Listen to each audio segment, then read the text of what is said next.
asking for anything from the public? Like, is there a message you want to put out there? Is there something that they can do to help?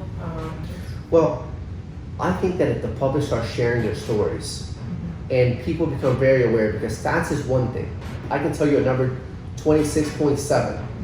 And you're like, wow, that sounds pretty bad, stats. And for some people that works really well. But when you tie a story to a message, when you hear about a 14-year-old kid crossing the crosswalk and a sheriff runs it and kills this kid and sends him to his death because the sheriff was speeding, or if you hear 46-year-old gentleman that was on the road and a 15-year-old girl hit him because of texting, that speaks more than me telling you 26.7 people are driving on the shirt or whatever the stat is. So the stats are important for research and for things like that, but stories are more important. So I would love to hear stories of people that really are affected, because that's what's going to move the needle.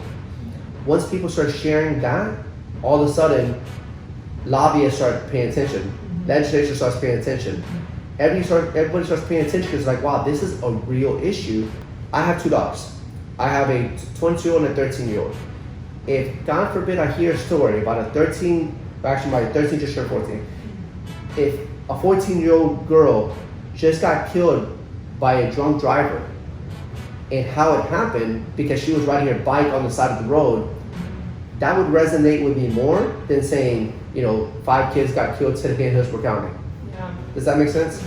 So I think that if that starts happening, you'll see the progression of change happen because the people are sharing the stories.